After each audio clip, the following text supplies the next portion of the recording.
Welcome to One Up Fantasy, helping you one up the fantasy football competition.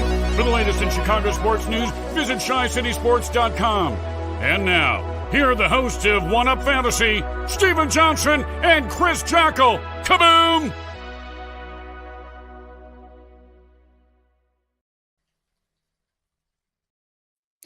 Greetings and salutations, one and all. Welcome in to another episode of One Up Fantasy here on ShyCitySports.com and the Tape Never Lies Network.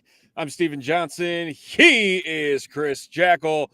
We are back in the saddle after a week off. I will take that as a selfish week. A little too much to drink on the birthday last week, and it would have been an entertaining show for everybody watching. However, did not want to make that big of an ass of myself. So here we are to wrap up the season here after the finishing of week number 18. And I tell you, it's I feel like it's just like a giant exhale, knowing that the season is done. But at the same time, it really isn't, because it's never too soon to talk 2022 NFL season, right? Well, first off, as Mr. Loblo says down below, happy belated birthday. Jeepers, creepers, you fucking old man. And you can't put out on the internet probably what you were going to put out on the internet last Tuesday. So it was probably a blessing in disguise that you had one extra cocktail and kept you from, or whatever it was you were indulging in, you know. I wish it was only one. Wasn't feeling the greatest the morning after, but these things happen. Yeah, nothing like taking a train into downtown Chicago, feeling like you're gonna. Hey, you wouldn't have been the only person on the train probably feeling that way. So, but some of us probably felt that way that Monday morning anyway, or that Wednesday morning, trying to get over the bullshit of the fantasy season of week 17. If you took a bad beat, or if Jamar Chase put 60 up on you and you fucking took a wash, or that Monday night game with Najee Harris's touchdown, all those things, but yeah, those will make you puke nonetheless. Just like George McCaskey talking, it pretty much gives me the same feeling at this point. That fucking creep. Maybe we'll talk about that a little bit later, because obviously it's one hell of a week. It's only Tuesday. It's already one hell of a week. But man, I know. A day that everyone was supposed to be so happy yesterday. The one, I hate that the term Black Monday comes. It provides us with what we want to hear, and then George opens his mouth and just completely just crams, hopelessness down people's throats and insults Olin Kreutz, and just it's like, dude, what the fuck, man? Fuck you. Anyhow, the different show, TTNL going to be live tomorrow night with Olin coming on. That's going to be a great show. It's going to be a wonderful show. I'm sure he has nothing to say on the matter. So, it's probably, it's going to be fucking fantastic, dude. I'm looking forward to it. It's going to be tune in tomorrow, 8:30 Eastern, 7:30 Central. Get there, be square, be a friend, tell a friend. But we're here to talk, like you said, man, 2022 fucking fantasy is fucking already on the fucking burner. There's no hot stove with fantasy. It's funny. I'm sure you had the same thought that I did, where like after the end of week 17, you're like, thank God this is done. And then you think about it, and you're like, oh yeah, no, we can, there's this and there's that and there's this. So, it's all over the place, really all over the place. And George got 1 of 8. Hey, one's better than none. One is better than none. We got Brian in here too. Won 2 of my leagues. So we got some winners chilling. How'd you do in the chat? You're in like 47 leagues. So if you won, 25%, you probably won like 10 grand. So yeah, God, I wish. It was a tale of really dumb decisions. I think that's the best way to put it. I lost 1 because I started Foster Moreau over Noah Fant. Started Smart. Another.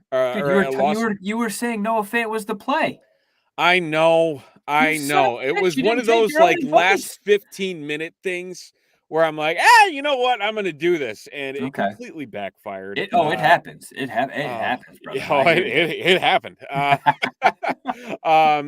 Playing Goddard over Mooney, that one cost me a game. And then I got a best ball victory because I didn't have to worry about making these screw ups. But the one that took the cake, it was for a client. Really, it was a Frankenstein season. Uh, Drafted Allen Robinson, drafted TJ Hawkinson, drafted Fucking Miles burn me. Sanders. And so I'm sitting here flying by the seat of my pants, trying to just That's why you earn the big bucks, brother. build this roster together. And so, yeah, like championship weekend, had Goddard, Russell Gage, Amon-Ra St. Brown, who, as we all know, had a fantastic finish to the season. Monster, man. Darnell Mooney was in there as well. Joe Mixon. And then really it came down to a question of, do you want to trust Ryan Tannehill or Ben Roethlisberger in a championship game? Opponent playing Deontay Johnson. You think, okay, it's Big Ben's last ride, his last home game. Maybe he's got something going. 76 times. I went out on Twitter and said that, he was at 36, I think, or 30 at halftime or something. So I'm like, all right, he may get to 60. I think he ended with 36 attempts. Yeah, it was the most attempts by a quarterback that threw for that little yardage. 90. Did he break 100? It was like 149. It wasn't good. But here's the thing. You're right. Okay, I remember that now. That absolutely killed me was that that entire last sequence, last 90 seconds of how everything went, and looking at, okay, well, I was watching that through like one eye on the couch, trying to stay awake, just like, oh my god. the Steelers had the lead. And we were up by 0.04 points. 0.04. And I'm thinking, okay, like if he needs the ball, it's over. It's over. Yeah. And then Najee ran for that touchdown. And I'm like, holy shit, this is happening. There's no kneel down. They've got this. Yeah. And then the Steelers got the interception. And Big Ben came back out on the field and had to do the one kneel down and ended up losing by 0.06 because of that one kneel down. You sent me a image of that. Yeah. And I wanted to cry. I'm like, this isn't even my league. Well, they got it. I mean, how do you got to negate that at some point? Like you got the NFL or fantasy needs to do something with respects to the kneel down. I don't, it's technology is advanced at this point. I think you could fucking figure it out. Either it's an option in like the settings or it's, because I saw a lot of shit on Twitter with a few things that happened during the playoffs with respects to kneel downs over week 16 and 17.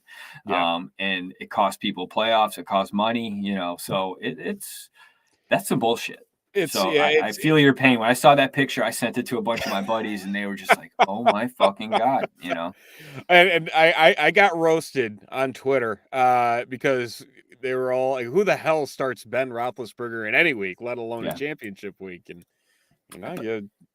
you got the options out there. Do what you have to do to try to win some money, It was survive in advance or survive and win, so. That was the fun of my championship week. So you had a win somewhere in there, but it wasn't what you were hoping for, right? Exactly. Okay. Exactly. Right. So, could have been worse, I guess. But man, it was something. It was something. Did you avoid your toilet bowls?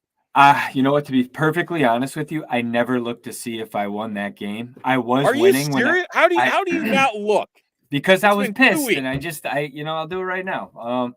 I think I won. Are you being serious that you never looked? I did not look at that league. I swear to you, because how do you not look at a league? I didn't look at the final score because I was winning at the time, and I was just all right, well, I think I got this in the bag. And that's kind of sad to say because there was money on the line come next season. But Let me just double check, but it's bad to say. But I won 2 championships, and then I lost one, and then there were 2 I didn't make the playoffs in that were just god awful. And yeah, I'm looking right now, seriously. 7-1 right here. Hold on. I'm still like flabbergasted that you did not look. I had a lot going on, I guess, you know. Yeah, that's true. I'm going to say that, but to that point, it is embarrassing.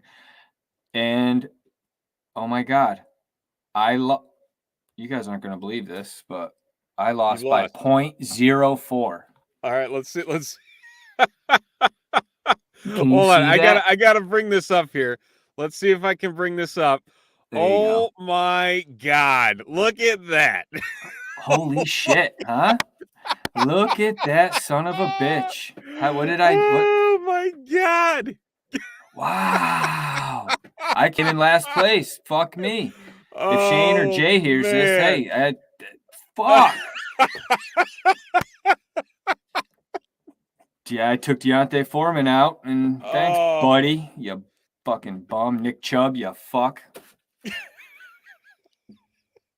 Wow, that just happened live. That was interesting. Not a single person in your league even bothered to give you hell over that? No. What kind of league is that? You know what? They very well could have, and I just didn't look at the text messages. Fuck them. I just don't want to even look at this. Oh my God. Needless to say, I lost the toilet bowl. So beer's on me at the draft next year, I guess. So that's how it rolls. Well, Jay, I had Nick Chubb that was coming back, and I played Singletary, was the guy that I took out, and I put Singletary in. But when I look at it, I started Ertz, actually. Fuck me. I deserve it. Wow. 0.04. We were just talking about bad beats. Well, hey, how you doing? We're twins. I was hoping he had Roethlisberger or some bullshit, but yeah. Wow. No. Man. Anyway. That's something. That's something. Well, new beginnings. Yeah, 'tis the season. Fuck. That's the best way to put it. So yeah, we're gonna talk 2022. There are already rankings out, believe it or not, for redraft leagues on Fantasy Pros. So we're gonna talk about some of those rankings and who's a little too high, who's a little too low for what we have going into the 2022 season. But before we do that, I think we'd be ill-advised not to talk a little bit about just the ups and downs of 2021, the MVPs, the not so great players, the duds, and everything else in between. And I mean, really, to start it off, if there's one specific thing from this season that you're just like, okay, never again, whether it's a player, a situation, a league, any type of setup that you've run into or situation that you've run into, what's the thing that sticks out in your mind where you're like, I'm not doing that shit? That's a great question, because there's many things that I could actually, one of the things that I just kind of, I was afraid Derrick Henry this year was going to get hurt much earlier in the season. I never draft him for some odd reason. And I took him this year for the first time ever in a few teams, and it killed me. And not that I won't draft him next year, but looking at 2022, I'm seeing his ranking, as we look at it, he's not RB1 for obvious reasons. Jonathan Taylor is, going to be as we get to it. But I with that being said, I can't have that mindset anymore because the way the season just went, if you see a running back and you like him, you got to kind of go out and grab him. And with the hopes that he's going to stay healthy, he's not going to get Omicron or he's not going to get fucking whatever. And because I hope we don't deal with COVID next year in 2022, but who knows?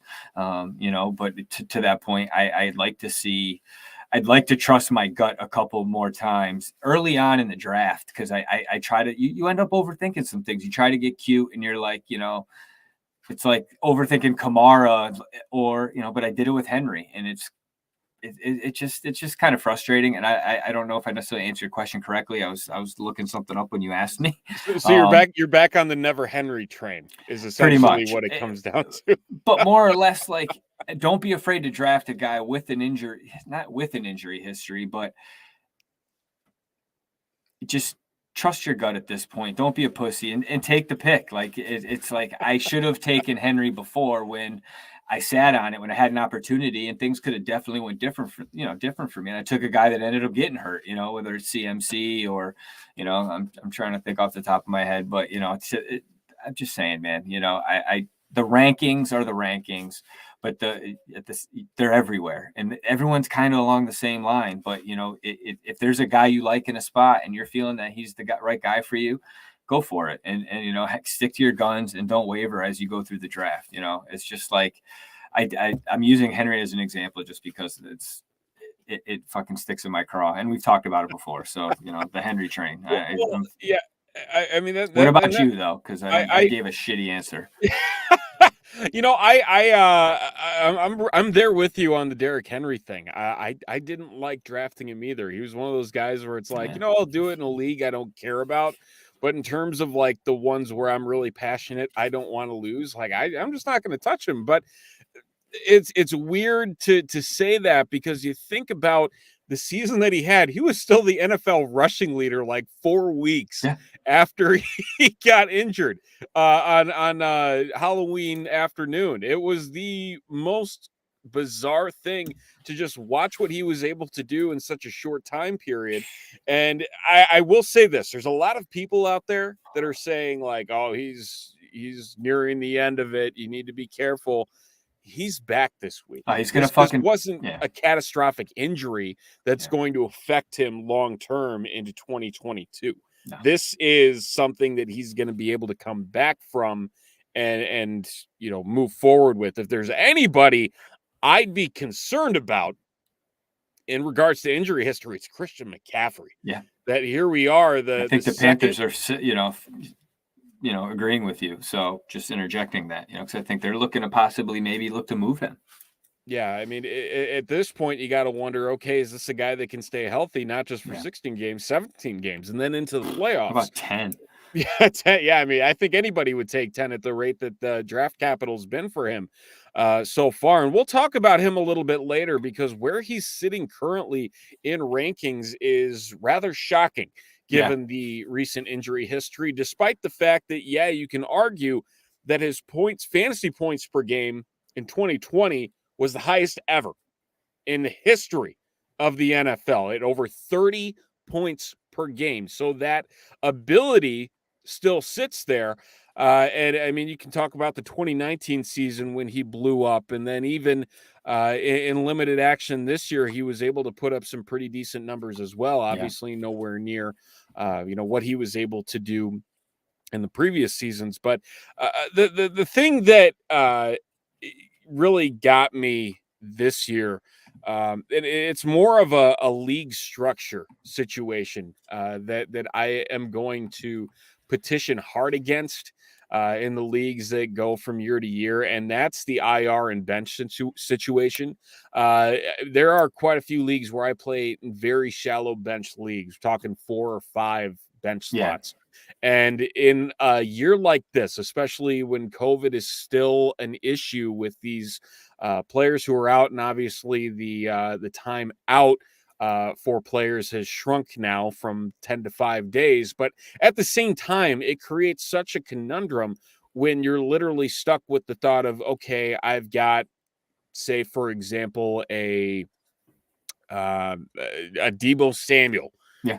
And I'm like, okay, well, I have to start a wide receiver. And like, I have a stacked bench in between bye weeks and injuries. I have no one to start. So do I just take the 0, or do I drop this stud and pick up somebody and more or less probably lose said stud?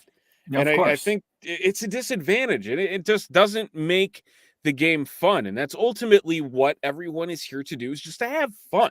And just enjoy it. And I think between all of the injuries and the COVID situations and the bye weeks, I mean, it was just this snowball effect. Yeah. Where by the end of the year, you're just like, holy shit, I just Oh, want to yeah. be done.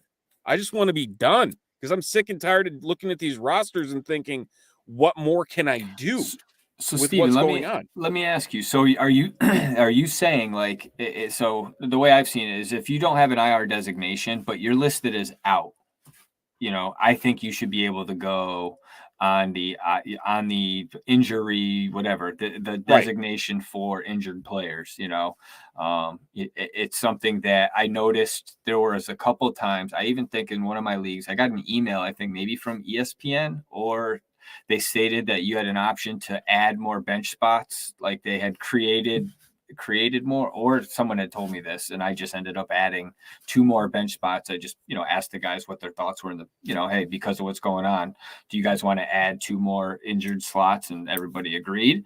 I also thought about an option where if you're in that situation where you have to drop a guy, you should get the first opportunity to get that guy back on your team in a situation where, based on injury or the way the dynamic of the league has been set up, it's something to think about to alleviate that problem that you're talking about. So you can be like, all right, well, I have to drop him now. It's almost like creating a bench spot but without doing it, I guess. It just doesn't make sense. I think you should just make a bench spot, but just thinking out loud here. But and that's the thing, as well as it has really shown a lot of light on various commissioners and just how flexible they are. Or I hate saying it, but commissioners, and there are ones out there where if it puts them in a position where they might hurt their chances, and they just say, "Oh, nope, sorry."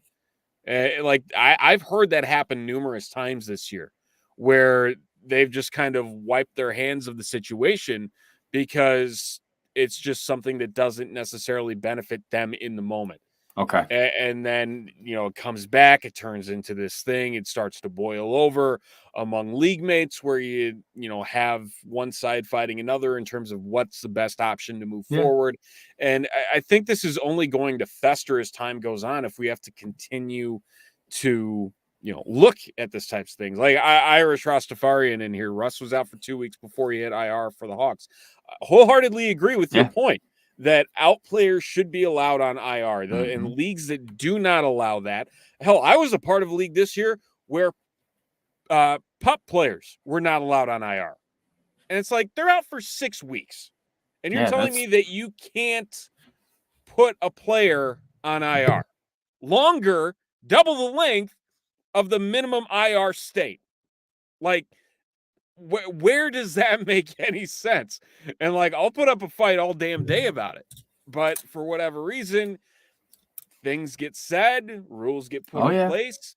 Nothing makes sense. Like, makes absolutely no sense. That's where you need a good commissioner, right? You need a guy or girl that's going to be there to at least communicate with league members to try to ensure that everybody's voice is heard. But also, people need to understand it's okay to have a difference of an opinion. At the end of the day, we're all fucking adults. I mean, you're not in a fantasy league with a 12-year-old unless it's like your, son's league or something, whatever. But like, there's no reason to unless you're cheating, which is pretty hard to do in fantasy football, unless you're colluding with somebody, the commissioner can't cheat because everything's documented. If you make a move in the commissioner tab, it shows up in the, it's just built in fail safe. So you can't fuck people over. It's funny how it not used to be that way.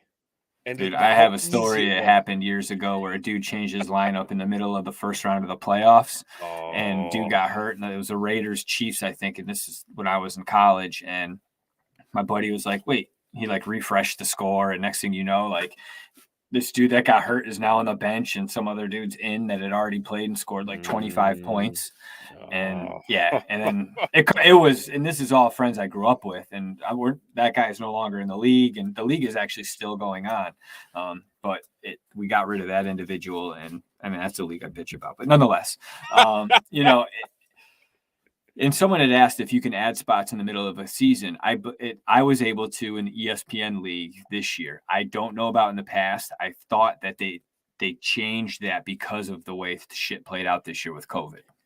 Yeah, I think to get around it, it's almost like you have to unleash a almost an unlimited number of IR spots to really alleviate any issue that you may run into. And it's crazy to think that that's even, something that you have to worry about. Yeah. But, to the point of you need as many, and I'm all for this, as many IR spots as you have bench spots. Because there are situations that, I've seen all but maybe one or two guys hit the IR, be out with COVID, be out for whatever reason, a nagging hamstring, whatever it may be. And people can argue, that's it's part of the game. You got to work through it. But it's such a crapshoot. Yeah. Yeah. And so to Bob's point, and I agree with you, and it is a crapshoot, but and back to having a good commissioner. And so there's nothing about changing rules. I think more or less it's talking to the members of your league and coming up with typically something you vote on and like, all right, we need a majority here. This is what we're proposing.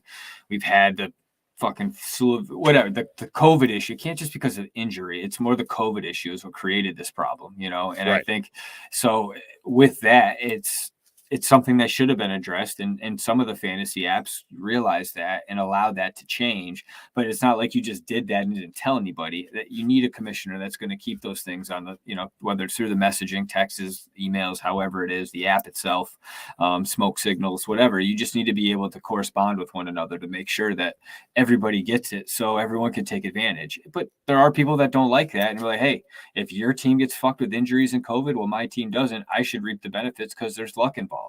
And so like it's a toss up, and that's why it's a vote.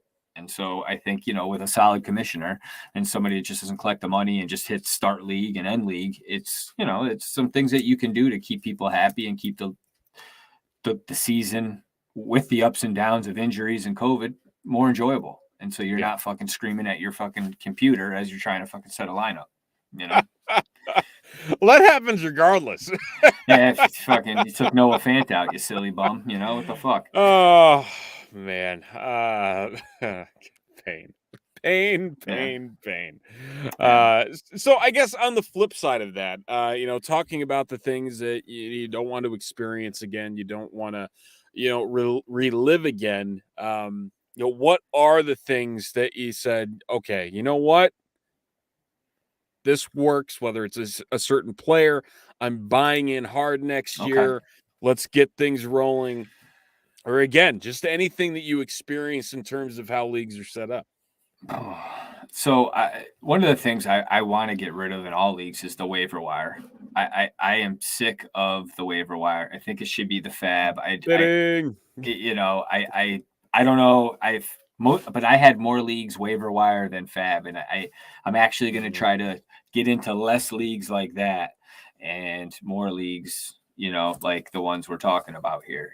I actually I run a work league, and nobody wanted to do it last year, and then this year I proposed super flat. I'm looking to change a few things, and we're maybe adding a defensive player, and getting rid of just overall defense and kickers. Add 2 defensive players, and so, but also add the free agency budget. So that's my biggest crux right now. What about you?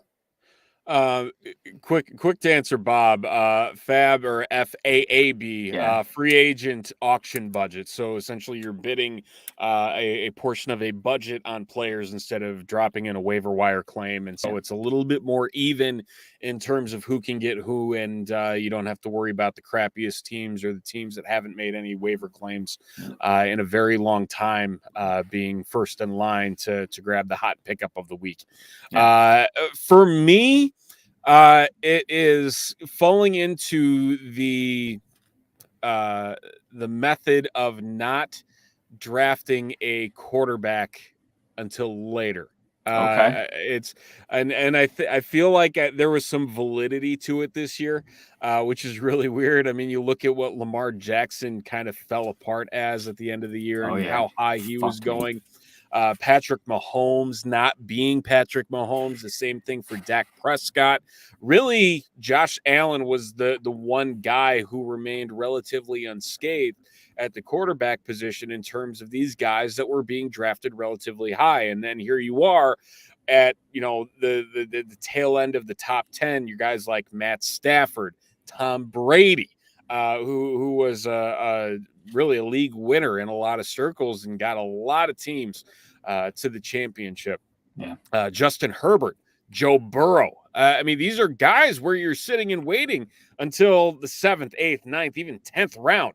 And so here you are being able to load up on positions where, it was a little bit more of a minefield, specifically at running back, as we've discussed multiple times on this show, just about the injuries and whatnot, but being able to draft, one or two more players at those positions to build up the depth before having to worry about the quarterback position was huge.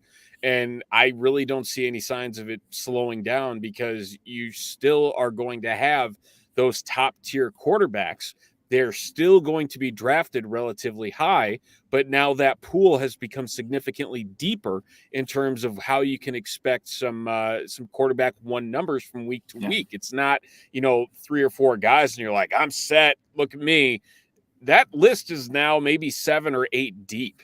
Absolutely. And that goes a very, very long way when it comes down to setting a strong roster where it's not having to sacrifice an early round pick on a position that, may or may not come back to bite you. And to that though, Stephen, there's probably like 15 quarterbacks on the list. If you look at the top 15 rankings for next year, if you were to just look at like number 15 is Kirk Cousins, 14 is Deshaun Watson if he plays. But Jalen Hurts at 12. That's amazing. Stafford at 10. The top 10 is loaded. And if you're looking to get a QB, that's a good strategy to take now, Stephen. I agree with you in trying to get a little bit earlier instead of waiting, because there is fruit in that labor, because it's going to pay off. You're going to be able, because I don't think you're going to be the only person thinking that way now, because everybody's going to want to get that shiny toy because they see the points that comes along with, with the strong quarterback play, especially if you're in like a super flex league. If you get one early, you're going to be able to grab another one, you take advantage of somebody that did not and steal one of their guys, Right. So, that's it. You're right. And I think though, speaking of like 2022, and we may talk about it today a little bit, but there are a couple running backs coming out of the 22 draft that it's a very similar class from 2022 to 2021. Jesus, maybe the pain meds, who knows? But the Najee Harris was obviously the number one back this year, but there's 3 guys I think that could give him almost a run for his money with respects to production. I think there's some dudes, especially with the way the shit played out this year. I could see, and we could talk about it later, but I think there's some dynasty guys, especially in like the top 6 picks, with respects to drafting in a dynasty. You probably could see 3 running backs go before, there'd be more running backs taken before quarterbacks taken in your dynasty drafts for rookies anyway. Yeah, it's a unique season for dynasty. Is like you alluded to it. It's a year of the running back. It definitely seems like, as we know, there hasn't been a ton of talk about quarterbacks and just how deep they can potentially go. And, there's been talk that, hell, if Justin Fields was in this class, he'd be the consensus number 1 quarterback in this class. And so I think that's why a lot of people are more than willing to be okay with the Bears and what they did with the way that things have gone. Yeah, there's a couple guys out there, Sam Howell with North Carolina, Matt Corral with Mississippi, Ole Miss. But really, there's not a lot of names that scream off the page at quarterback that could tie into that. So yeah, we'll talk dynasty and rookies here in a second. But just to wrap up the quarterback talk as well, I want to just mention this. I kind of got off on the tangent. No, you're good. You're good. Mention this as an average points per game at the quarterback position, just to understand the depth of what this position is. Anywhere from 20.4 to 22.7 points per game. So give or take 2 points per game. How many quarterbacks do you think are in that range? For what, 2021? Like where they fell? Yes. Oh, I would have to say 11. Close. It was 9. Oh, shit. So okay. That's not including the top 2 quarterbacks of the season, which were Justin Herbert and Josh Allen. Justin Herbert was at 23.2. Josh Allen was at 24.5, leading the way as the QB1. But again, you got that list of names: Tom Brady, Kyler Murray, Patrick Mahomes, Jalen Hurts, Lamar Jackson, Aaron Rodgers, Dak Prescott, Joe Burrow, Matthew Stafford, all finishing over 20.4 points per game. Wow. I mean, we talked about the depth, and I mean that's not even bringing other guys into the conversation that could have been Kirk Cousins, argued in Derek that case. Carr. There's some guys that I like. Derek Carr, I think he's a guy. Jimmy Garoppolo carried some fantasy teams this year. If you're streaming guys, granted they weren't in the top 10 and they didn't hit that threshold that you're talking about, but they put up some solid production. But back to your point, there were definitely, and that's a large pool. Did you think going into that, without knowing that, were you anticipating seeing that number of guys? No, absolutely not. And if you look, there's some legs on there, like Mahomes, Allen. I mean, I wouldn't say Rodgers, but Jalen Hurts, Kyler Murray. Those guys all rushed for I want to say over 600 yards. That's impressive. Those are guys that I think are going to be top fantasy quarterbacks every year. And there's a stat that I've kicked around before. I'm not going to remember the entire thing, but in the 6 out of the 8 top. I'm not even going to go down the road because all needless to say is they all ran for over 600 yards in the last, I think it was like the last 4 years. 1 out of the top 3 quarterbacks all ran for 600 yards. So needless to say, those dudes always put up fantasy points is what I'm trying to spit out. And it's just, I probably should stop. I'm going to take that on the fucking pain meds. I'm sorry. You're good. Bob has a question here. Any stats to compare QBs from previous years? It's funny. There was the quarterback scoring was actually higher in 2020. Dak Prescott led the way. He only had 5 games. Obviously, the Achilles injury with 27 points per game in terms of a full season. Yeah, it was crazy how much he was throwing. He looked like a league winner from the get-go there before that injury. But Patrick Mahomes and Josh Allen were neck and neck at about 25 points per game. But I mean, again, the scoring was higher, and so this year it was a matter of holding off. But then looking at 2019, there were only 8 quarterbacks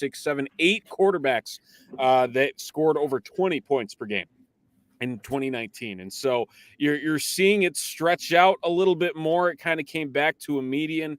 Again,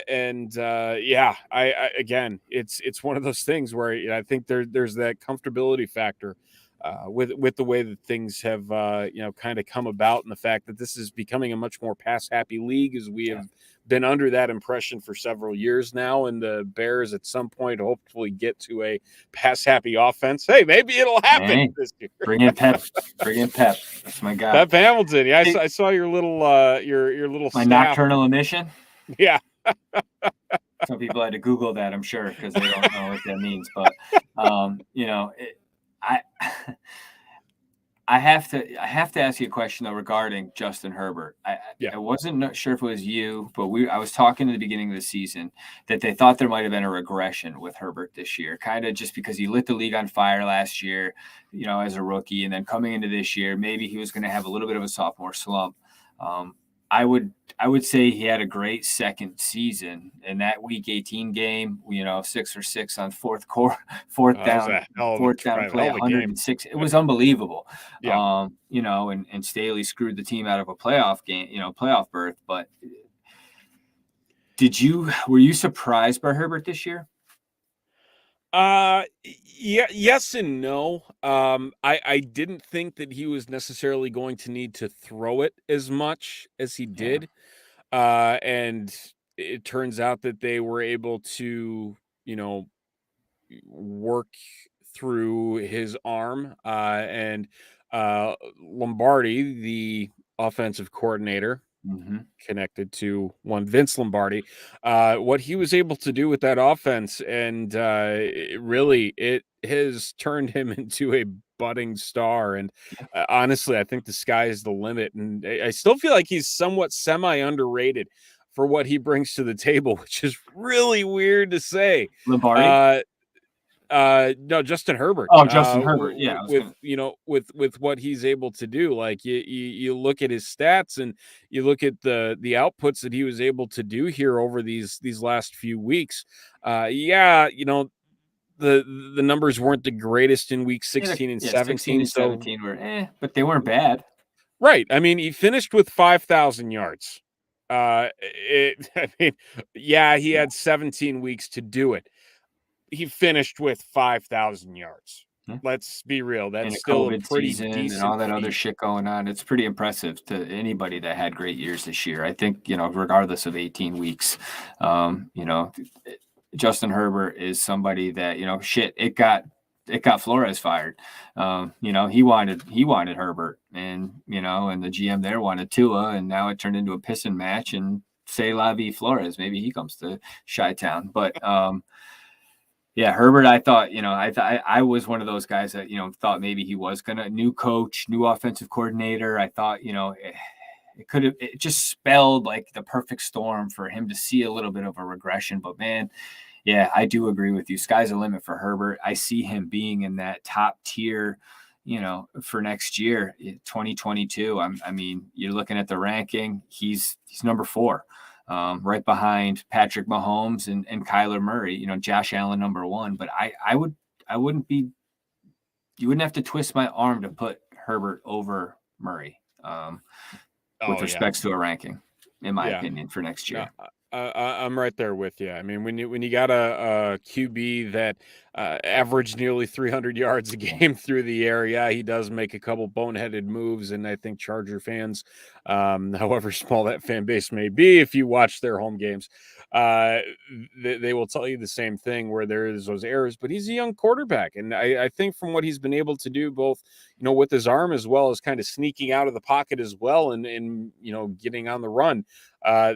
Chargers have a guy that they're going to be able to rely on for a very, very, very long time, and probably take them a little bit further than what Phillip Rivers was able to do for all of the years there. What do we have there from Bob? Little keeper question. Alvin Kamara last year plus sacrifice first round pick, or Herbert all day long. Herbert 2 years left, sacrifice fourth round pick. Oh man. You could draft a running. You get Herbert in the 4th. He's going to go earlier than that. Yeah, here's the thing too is, if you don't know where that first pick is going to land in that first round, that could come back to bite you so damn quick. So damn really quick. I thought that was a no-brainer. I thought you would agree with Herbert in the 4th, so I do. I do. Oh, okay. I do. All right. No, all right. So I'm saying because he's giving you good advice here. We're agreeing, right? Yeah, because he'd be sacrificing on you. Yeah, sorry. He'd be sacrificing his first round pick. And so, let's say like there's still the draft orders to be determined. Second overall. Yeah, absolutely not. No. There are 5 guys I would take over, even considering Alvin Kamara. 5 guys. Yeah. So no, absolutely not. And there's no restriction on keeper. Like, you can keep a first round pick. That's wild. Like, normally all my leagues are, if there's keeper, it's like after the 5th round. Yeah. I think ours is anybody that was drafted after the 4th. I drafted Michael Thomas in the 12th round in one of my home leagues this year. I kept him on the IR all year. I'm like, you know what? Fuck it. I'm just going to keep him next year. My team fucking sucks. That was one of my 2 stinkers. So I'm like, you know what? Thomas in the 12th, maybe, should be a good pick, I figured he might be worth it. See who plays quarterback in New Orleans next year. Is he even on the list for rankings? I'm going to look that up while we're here bullshitting. He's got to be. I mean, that'd be weird if he was just like, he just. Where do you think he is before I find it? I found him, so you got to pick real quick. Okay. In the overall list. PPR. Obviously. Oh God. 85. 38. Get out. There is not a chance in hell. He's ahead of Michael Williams and Amon-Ra St. Brown. In full PPR.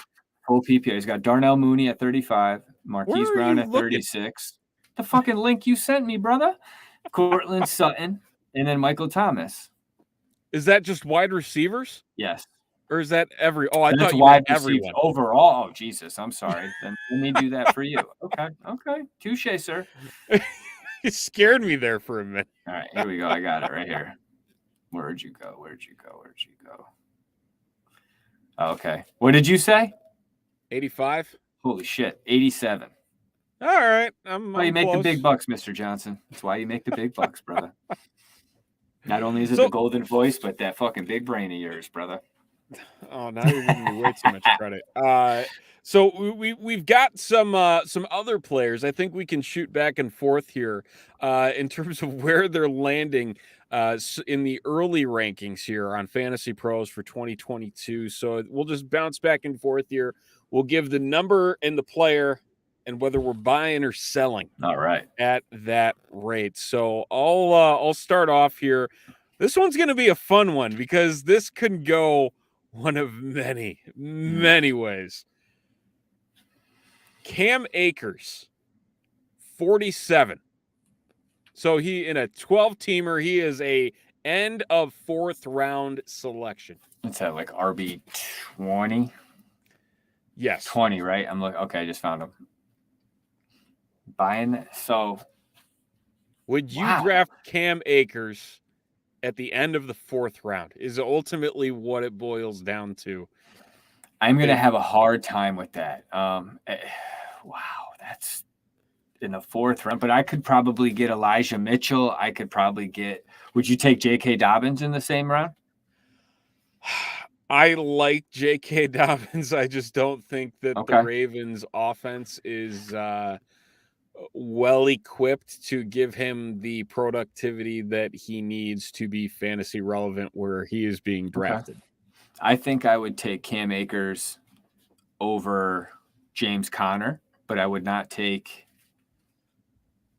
Cam Akers over Elijah Mitchell. Okay. There's 2 other guys that are just ahead of him in these rankings, Clyde Edwards-Helaire and Josh Jacobs. I like Jacobs. I know a lot of people are down on him, and CEH too. I just think in that offense, he does produce when he's healthy. Cam's one of those guys. I mean, that's why he's there, but David Montgomery is 16, and so the disrespect. I think he's too high. I really do. I think he's more like an RB 30. I think Chase Edmonds should be ranked higher. I just think coming off that injury, you got to see what he had. I think, I remember last year going into the draft, like with respect to like Michael Thomas being out and hurt, he was buried in the wide receiver list. And I think that, they're just happy he's practicing. I'm imagining that fellas at draft pros are just like, fantasy pros are just like, all right, he's going to he's healthy enough to practice. He's probably going to play in the playoffs a little bit. But I mean, if he goes and balls out, I mean, he might not be at 20 as we talk about in a couple of weeks, in a couple of months. So, I right now I think it's premature, but maybe it's where he should be based on the news with respect to his injury. What about you? What do you think? Some of the other names here, I just have a really tough time. I mean, he didn't play very much in the Week 18 game, and just talking about how he looked, there was that explosive demeanor about what he was doing, which is shocking enough given the severity of the injury. But that is scary. Like that's, I mean, you look at the list of running backs, let alone NFL players that come back successfully from Achilles injuries. It's not a very extensive list. And, to put that type of investment in a player like that, that's a ballsy move that I want really nothing to do with. In all honesty, I think I'd rather just have the nice, easy high floor investment where I'm not having to worry about too much. But I'm there with you on Elijah Mitchell. Like if he was healthy this entire season, I mean, that's a difference maker on any fantasy team. What he was able to do with the ball and how Kyle Shanahan was utilizing him. And I don't think it's going to be any different next year. That he's really probably going to be underdrafted if he sticks around as it stands right now, pick 54 in those rankings and floating around that, because I think he could definitely get you that fringe RB1 value if, again, he can stay healthy. Okay. Bob has a question here. Where is Michael Carter on this list? He is number 69. Yes, he sir. Is at the running back. Yep. So just on the fringe there of round 6. So mid-round 6 is where Mr. Michael Carter is I'm glad going. you brought him up. Why is that? Here's why. Because I have a guy, it's similar in number there, and that's why, not number 69, but, Darnell Mooney. Oh, number 78. Man. 79, sorry. Right in that 7 round. If they don't go out, he's going to be wide receiver 1 in Chicago next year, unless they go out and get a shiny new, receiver in the draft, or if they're, if they go make a play for somebody. I'm not sold on that he's going to be the number 1 next year. There's something about him. Really? There was a point made on, I'm trying to remember who I was listening to, that on a lot of teams, Darnell Mooney would be the wide receiver 3 because he has that struggle of coming down with the ball in traffic, and really just doesn't have that go up and get it in the contested catches on a consistent basis. And that did come back to bite him in a lot of weeks in fantasy, where, it might have seemed like a smash spot for him. And yeah, he put up 1,000 yards and he had a great 140 targets, 81 catches, Yeah. 24 touchdowns this year, though. Looking at where he is at, compared to some of the other names, I guess, he's firmly in that territory of the boomer bust level. I mean, you got Mike Williams, Cortland Sutton, who was a dud, an absolute dud. Yeah. Marquise Brown, Brandon Ayuk, Chase Claypool, Robert Woods.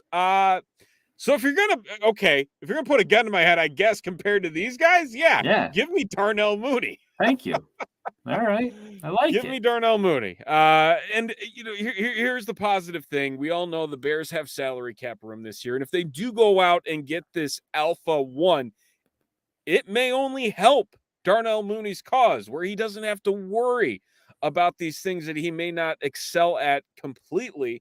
But again, 1,000-yard season isn't nothing to balk at, even if it did happen with an extra game to get him there. I mean, it was still something that he was able to do. But compared to those other names in that list, I'm sneaking down a little bit further. Devontae Parker. I mean, it's not pretty. It's not pretty. So really, he's the consistent method there. Ayuk, that's Bob. Yeah. Bob bringing up Ayuk. Yeah. He came on strong. He did, but that was painful at the beginning of the year. That was painful. He was dropped by a lot of guys. I actually picked him up, and he actually helped me get into the playoffs in one league. Because he was out there. Someone actually had given up, and I said, "Shit, I'll take it." We talked about him here. So looking at a sell low candidate or buy low candidate, I was able to pick him up for free on the fucking waiver wire, like in the middle of the week. And I guess, I could see myself taking Ayuk over Mooney. But with Trey Lance coming in next year, I mean, I don't know. Jimmy G, do they want to move on? I mean, I would imagine at this point, but I mean, Ayuk had a pretty decent game with Trey Lance, didn't he? Am I making that up? No, you're right. I believe he actually did 6 for 90 or 4 for 94. He got in the end zone, didn't he? Not in the Houston game. No. The following week he did then. Yeah, I mean, he fit for what it's worth. I mean, I think it took him 5 weeks to get to 100 yards, and then he finished with 826. Yeah. We were shitting on him pretty heavy here. Yeah, I mean, it's hard not to. Really, when it comes down to it. But yeah, I okay, yeah, maybe Ayuk. Okay. Hey, so real quick, talking about players from last year, but I wanted to bring up just something from the year before and the year before, and compared to basically the biggest improvers at each position, right? So just a real quick breakdown. I think that there were some guys that I think stand out where you're like, oh, really? Like Matthew Stafford, he averaged 16.8 fantasy points this year, or in 2020, he averaged 16.8. 2021, 20.4 for a difference, 3.6, right? Here's a guy. I'm not going to say his name, but at running back, I'm going to give you his numbers, and you got to pick. I think you already know who it is. We'll see. 2020, 4.2 PPR points per game. 2021, 14.7 with a 10.5 improvement. Oh, who would that be? Huh.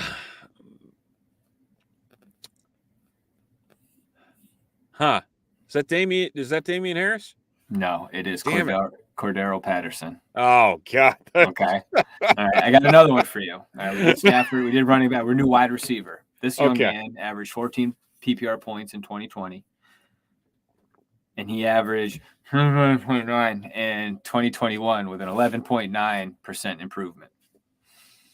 Or 11.9 point improvement. What was that number? Do the math. 25.9 points in 2021, where he scored 14 points in 2020. That's Cooper Kupp. Yeah. All right. And this last one, if you get this, you're fucking fantastic. So the tight end, 2.8 PPR in 2020, 8.1 in 2021 for a 5.3 improvement. Oh boy. That's a tough one though, because he's not a top tier tight end. No, because I mean you said 2.8. 2.8 in 2020. Is that terrible? I almost felt like you were going to say his name. It's Cole Kmet. It's Tyler Conklin. Oh, damn it. Okay. All right. So those were the four guys. Those were the most improved fantasy players at their positions, with Patterson being, arguably they felt he was their most improved player. But Coop had the highest jump in terms of difference in points, and just breaking that down. Shocker. Yeah. And I'm trying to think. Bringing up Cooper Kupp, because where he is sitting right now for 2022. Yes, for 2022 in full PPR leagues, he is ranked 9th. In half PPR leagues, he is ranked 5th.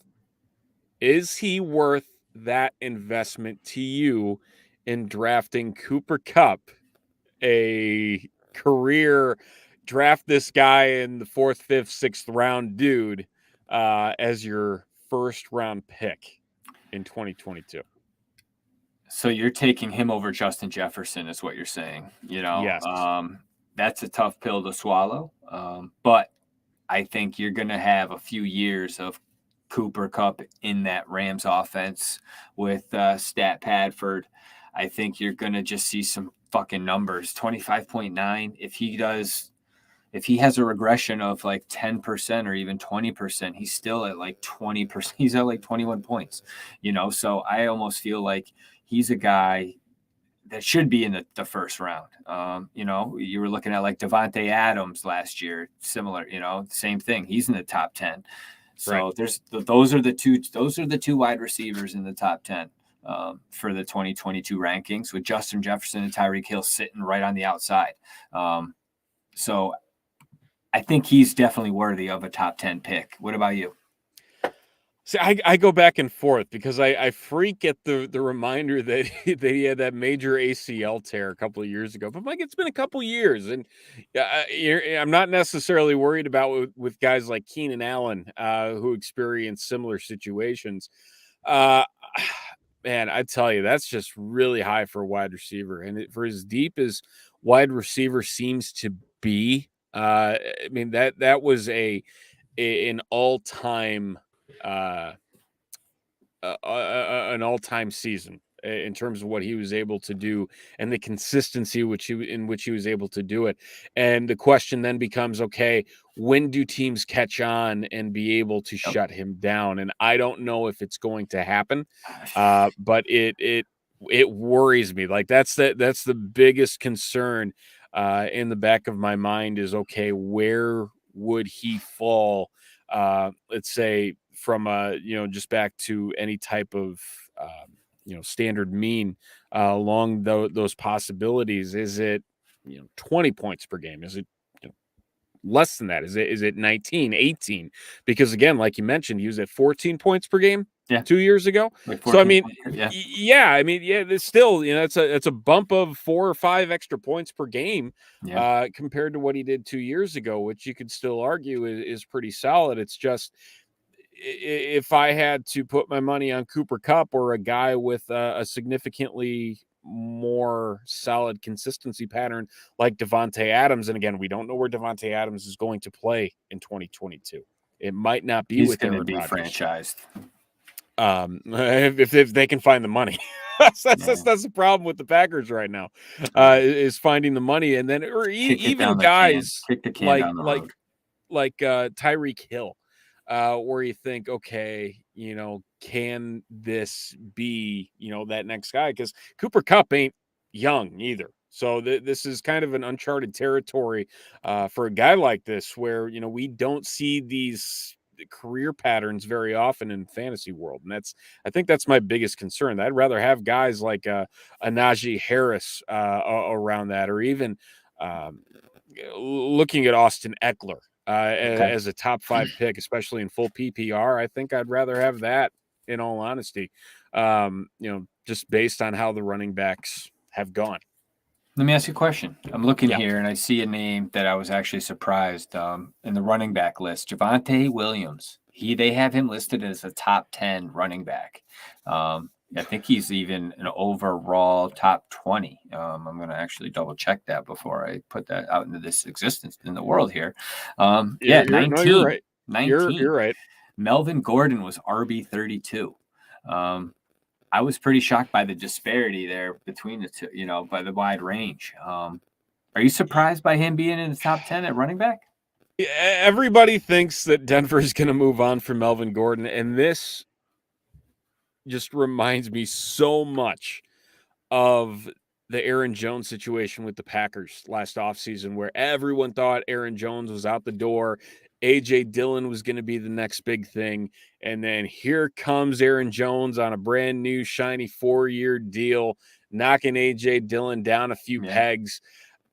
It would not shock me, given the fact that we have seen Melvin Gordon play pretty damn well, all things considered, when given opportunities.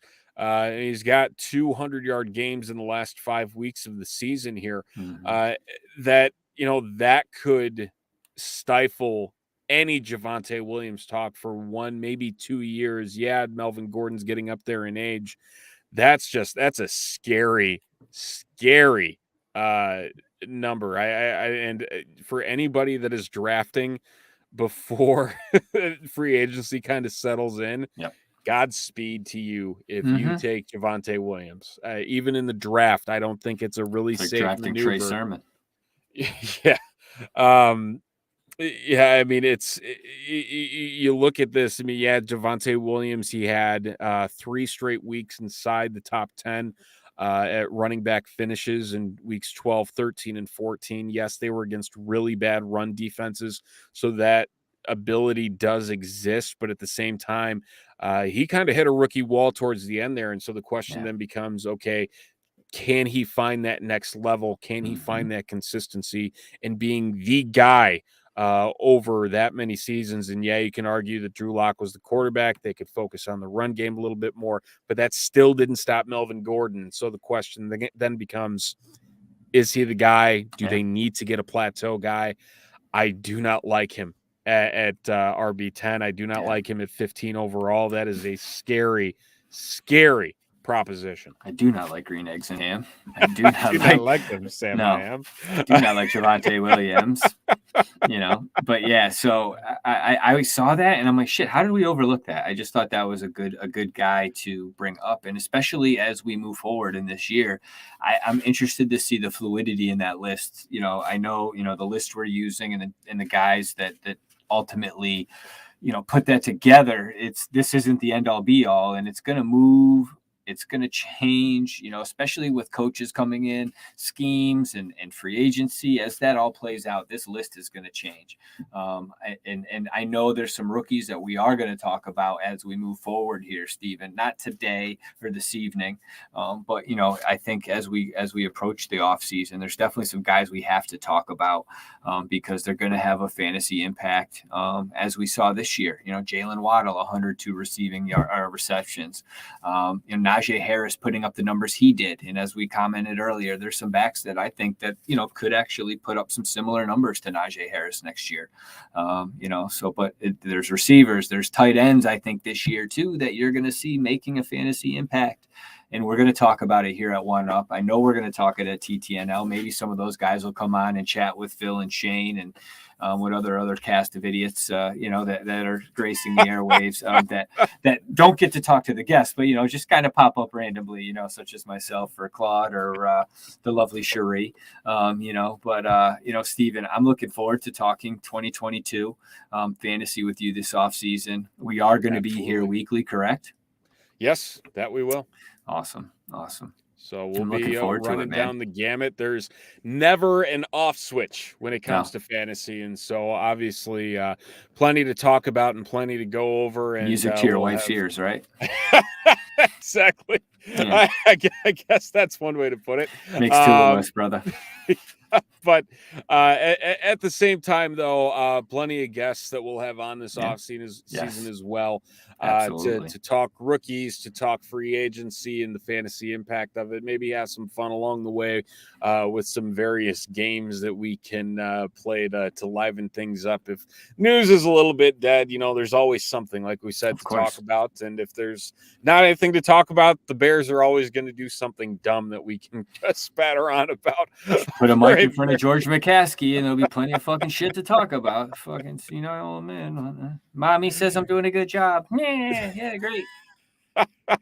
Cut that chain. Was a quote machine yesterday. I think that's as much as we can say about good old George. Insert foot into mouth and chew vigorously. I will give them credit though. The coaching and the GM lists so far have been relatively solid. I'm gonna. It's everybody. Yeah, they're casting as wide of a net as possible. Yeah. It's just who's going to be that short list? Are the right guys going to be on that short list? And I'm sitting here biting my nails. They're catching fucking sharks. They're catching everything in that. And everybody's coming in. But I do hope that they make a good decision. And I do like some of the names that are coming out, and I like, there's a couple, whatever, we could get into it, but there's some guys that I would be very happy that they do bring in and hopefully do bring in and make some change around this Hallis Hall and bring a real culture in here, a winning one. And, maybe take a risk here or there to try to actually put a name and put a stamp on this fucking thing and move it forward. So we'll see, man, but there's gonna be plenty to talk about. You ain't fucking lying. Absolutely. And again, we mentioned it off the top of this show.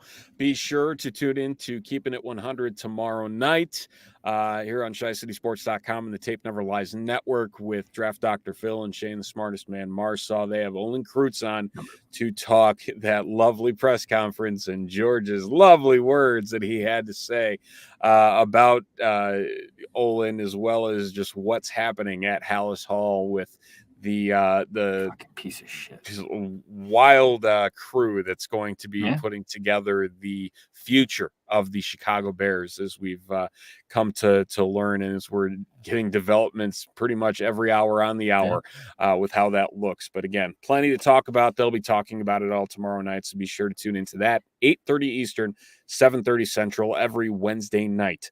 You can check that out. But tomorrow's show is a can't miss, to say the least. So it should be a hell of a time. hell of a time. But we'll be back next week. We're going to talk, like Jackal had mentioned, some rookies, looking at that dynasty setup. What can you look at for your rookie drafts heading in to 2022, whether you're drafting before the NFL draft or after? Who the hell knows? But we'll talk about all the potential team changers, league changers, and everything else in between. So be sure to stay tuned. Big injury last night too, right? Yep, absolutely. Again, a hell of a championship game. I will say that. Yeah. But that definitely shakes up the the rankings a little bit. Yeah, but he'll be back. But you know, I mean, it's just tough to see. I mean, Waddle did the same. He fucked his knee up and put up great numbers. So it's not like, you know, Jameson, you got to worry. But I mean, you got a little bit of a worry. But you know, he's a guy that probably will fall to somebody in their dynasty draft, and you know, they'll make out golden. So hey, you know, take advantage of it while you can. So until next Tuesday night, have a wonderful rest of your week. Like we said, be sure to tune in to Keeping It 100 tomorrow night. Have a great weekend. Enjoy Wild Card Weekend, Super Wild Card Weekend. Yes. There's Monday night playoff games now. But nevertheless, we'll be here to break it all down and more next week. So until then, have a wonderful evening, and we'll talk to you next week. Take care, everybody.